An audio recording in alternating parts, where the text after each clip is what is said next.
আসসালামু আলাইকুম। আজকে ঐতিহাসিক 17 নভেম্বর।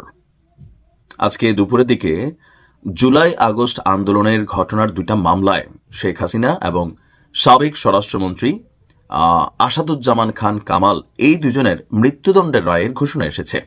পাশাপাশি পুলিশের সাবেক আইজিপি মামুনুল হক সাহেব ওনার 5 বছরের কারাদণ্ড হয়েছে।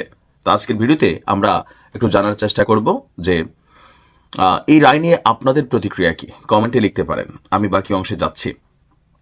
যে দুইটা মামলায় ফাঁসির রায় হয়েছে সেই দুইটা মামলার মধ্যে একটা হচ্ছে আপনার চানখারপুলে 6 জন হত্যাকাণ্ড হয়েছিল জুলাই আগস্টের সময়, সেই ঘটনায় দায়ের করা মামলা, এমনকি আশুলিয়ায় আরেকটা মামলা। এই দুইটা মামলার রায় ঘোষণা করা হয়েছে।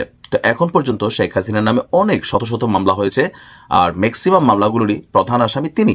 সো এই দুইটা রায় থেকে এটা প্রতিফলিত হচ্ছে যে আগামী রায়গুলো এখানে ওনার ফাঁসিই হবে, এটা মানে ফাঁসির রায় হবে আর কি। আর আইজিপি মামুনের ওনার যে 5 বছরের কারাদণ্ড হলো সেটার মেইন কারণ হচ্ছে উনি এখানে রাজসাক্ষী হয়ে গেছেন। রাজসাক্ষী হচ্ছে যে উনি আওয়ামী লীগের টিম মেম্বারই ছিলেন, এখন তিনি সবার সম্পর্কে সকল তথ্য জানিয়ে দিবেন বা সবগুলো সত্য প্রকাশ করবেন। এই শর্তে তিনি রাজসাক্ষী হলে হয় কি শাস্তি কমে যায়।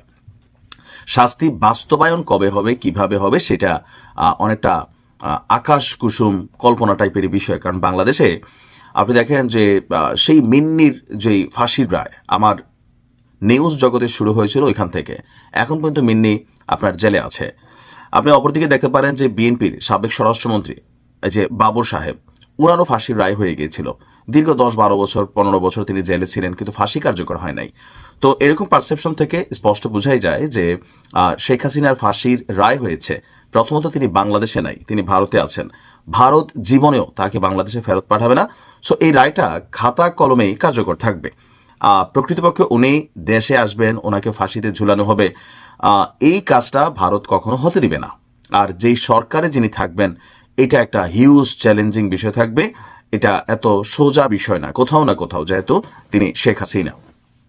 এখন এই রায়ের পর আওয়ামী লীগ, যুবলীগ, ছাত্রলীগ বা বিভিন্ন অঙ্গ সংগঠন তারা কিন্তু ব্যাপক প্রতিক্রিয়া জানিয়েছেন। একদিকে যেমন ছাত্র জনতার মধ্যে যারা এন্টি আওয়ামী লীগ, এন্টি শেখ হাসিনা আছেন তারা উচ্ছ্বাস প্রকাশ করছেন, আর অপরদিকে আওয়ামী লীগের নেতাকর্মীরা ক্ষোভ প্রকাশ করছেন। তো এই রায় শুনে আমার দেশ পত্রিকার একটা এক্সক্লুসিভ দেখছেন যে ওবায়দুল কাদের তিনি একটা বক্তব্য দিয়েছেন। তো একই বক্তব্য কিন্তু শেখ হাসিনাও দিয়েছেন। বক্তব্যটা হচ্ছে যে এই রায়গুলো পূর্ব নির্ধারিত, এমনকি এই কোর্টকে ক্যাঙ্গারো কোর্ট হিসাবেই বলা হয়েছে। যদিও এই কোর্ট সম্পর্কে এই কোর্টেই আপনার অতীতে মুক্তিযুদ্ধের যারা অপরাধী ছিলেন বা পলিটিক্যাল যারা টার্গেটেড ছিলেন কয়েকজন, তাদেরকে কিন্তু ফাঁসির রায় কার্যকর করা হয়েছে। আবার ওই রায় যখন প্রথমে দেওয়া হলো এই ফাঁসি কার্যকরের জন্য জামাত নেতাদের যাদের ফাঁসি হইল, গণজাগরণ মঞ্চ গড়ে উঠেছিল, নিশ্চয়ই আপনাদের খেয়াল আছে। সেই গণজাগরণ মঞ্চে 2-3 ব্যক্তি যারা জামাত নেতাদের ফাঁসিতে ঝুলানোর পিছনে সবচেয়ে বেশি ভূমিকা রেখেছেন, এর মধ্যে হচ্ছে ডাক্তার ইমরান সরকার এবং আজকের দিনে জামাতের যিনি গুরু ডাক্তার পিনাকি ভট্টাচার্য। যদিও আজকে আবার তিনি ভিন্ন জায়গায় অবস্থান করছেন, তিনি তার কৃতকর্মের জন্য ক্ষমাও চেয়েছেন। এখন মোট বিষয়টা হচ্ছে যে এই রায়টাকে আওয়ামী লীগ এবং শেখ হাসিনা বা তাদের অঙ্গ সংগঠনের নেতাকর্মীরা মনে করছেন যে এটা আসলে এই ইউনূস সরকারেরই একটা চাল। যদিও সিদ্ধান্তর আদালত থেকে আসছে, আন্তর্জাতিক অপরাধ ট্রাইব্যুনাল থেকে আসছে, তো তাহলে এটা কিভাবে সরকারের চাল হয়?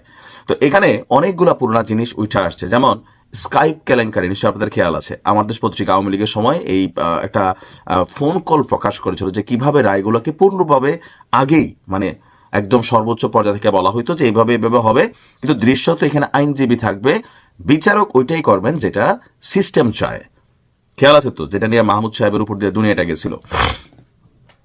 তো এরকম একটা ভিডিও কিন্তু এই রিসেন্টলি আওয়ামী লীগ সরকারের এই সরকারের মধ্যেও যিনি রাষ্ট্র কর্তৃক নিযুক্ত শেখ হাসিনার আইনজীবী আছেন, ওনার এবং একটা ট্রায়াল রুমের সম্ভবত কনভারসেশন প্রকাশ হয়েছিল। সেখানেও আমরা দেখেছি যে আসলে কিভাবে এখানে কথাবার্তা বলা হচ্ছিল।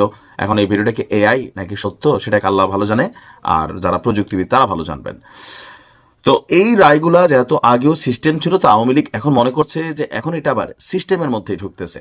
আওয়ামী লীগের যারা কর্মী, সমর্থক এবং জনগণের এক অংশ বিশ্বাস করছে যে এখানে প্রভাবিত হয়েছে আপনার এই আন্তর্জাতিক অপরাধ বিচার আদালত।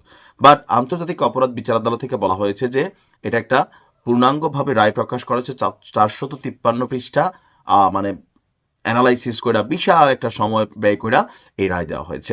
তবে আওয়ামী লীগ এই রায়কে প্রত্যাখ্যান করেছে। এমনকি তারা বলছে যে এই রায় কখনো কোনো সরকার বাস্তবায়ন করতে পারবে না, কারণ এটা একটা পূর্ব পরিকল্পিত নীল নকশা আওয়ামী লীগকে শেষ করে দেওয়ার জন্য অথবা শেখ হাসিনাকে শেষ করে দেওয়ার জন্যই এই রায় দেওয়া হয়েছে।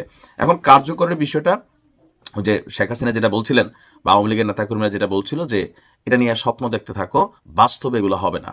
মেইন কারণ হচ্ছে সজীবজের জয়ও কিন্তু কথাটা বলছেন যে আমার মা ভারতে আছে, তোমরা রায় দিলে কি আর না দিলে কি। আর হচ্ছে কি আবার কেউ কেউ এটা নিয়ে ডক্টর ইউনূসের বিপরীতে যুদ্ধ ঘোষণা করে বসেছেন।